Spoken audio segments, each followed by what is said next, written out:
Hello everyone, एक और question solve करने जा रहे हैं। CSIR नेट में क्वांटम मैकेनिक्स से रिलेटेड आया था, जो कि अप्रॉक्सीमेशन का बेस्ड क्वेश्चन था। ठीक है, आइए देखते इस क्वेश्चन को किस तरीके से दिया था। The Hamiltonian of a particle in one dimension, आपको एक हैमिल्टोनियन गिवन है। Lambda is a constant, E1 and E2 are two respectively ground state corresponding to the lambda 1 आपको 1 दिया हुआ है, लैम्डा 2 दिया है। ये आपको दो वैल्यूज हैं। आपको बताना है कि ratio of E1 by E2 का रेशियो इस बेस्ट अप्रोक्सीमेशन से क्या होगा। ठीक है, तो इस क्वेश्चन को करने के लिए सबसे पहले आप देखिए हैमिल्टोनियन आपको गिवन है 1/2m p square plus lambda mod x का होल क्यूब। ये हैमिल्टोनियन आपको गिवन है। हैमिल्टोनियन हमें पता होता है कि sum of kinetic energy plus potential energy होता है। तो यहाँ से जो पोटेंशियल एनर्जी है वो फंक्शन ऑफ x है और लैम्डा x क्यूब, ये आपको यहाँ पे पोटेंशियल गिवन है। ठीक है, जब हम W के लिए अप्रॉक्सीमेशन पढ़ते हैं और पोटेंशियल अगर हमें इस फॉर्म में दिया है V is equal to alpha x power nu के फॉर्म का, ये दोनों फॉर्म आपस में सिमिलर। इस फॉर्म में अगर आपको पोटेंशियल गिवन है तो आप एनर्जी को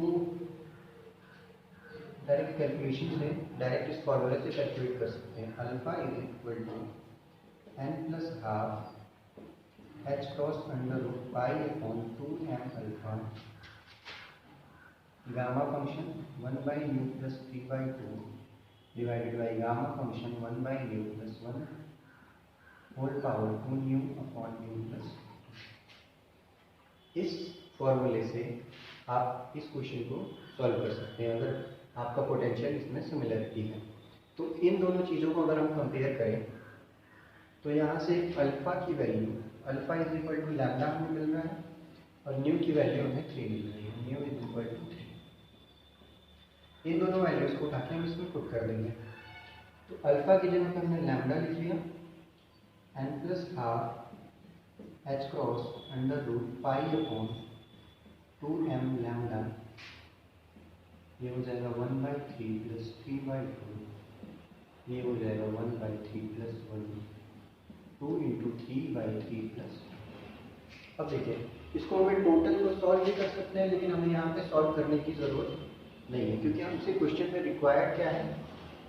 रिक्वायर्ड सिर्फ हमें है कि हमें सिर्फ रेशियो बताना है, E2 बाई E1 का रेशियो। E2 बाई E1 का रेशियो करस्पॉन्डिंग टू लैम्डा की डिफरेंट वैल्यूज पे। तो हम यहाँ से चेक करते हैं कि En की जो एनर्जी की जो डिपेंडेंसी है वो लैम्डा पे किस तरीके से है।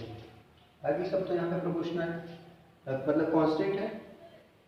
लैम्डा को चेक करते हैं कि En के साथ किस तरीके से प्रोपोर्शनल है। तो En प्रोपोर्शनल टू लैम्डा, एक लैम्डा यहाँ पे एक यहाँ पे अंडर रूट में है, तो ये लैम्डा की प्रोपोर्शनल हो जाएगी।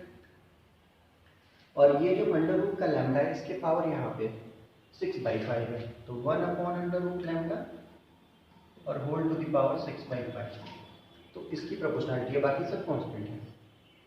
यहाँ पे अगर हम लिखें En प्रोपोर्शनल तो उसको और सिंप्लीफाई करें तो लैम्डा पावर -1/2 लिख सकते हैं, इसको ऊपर ले जा करके, और होल टू द पावर 6/5 लिख सकते हैं। ठीक है, और ये हो जाएगा En is proportional to lambda, power आपस में मल्टीप्लाई हो जाएंगे, तो ये हो जाएगा lambda power 6/10 minus 6/10 3/5, lambda power -3/5। इसको हम नीचे लिख सकते हैं En प्रोपोर्शनल टू, या फिर इसको यहाँ पे ऐड कर लीजिए। अब दोनों लैम्डा है तो पावर हो जाएगा लैम्डा पावर 1 माइनस 3/5, तो En proportional to lambda power 5 minus 1 means 5 minus 3 means 2/5।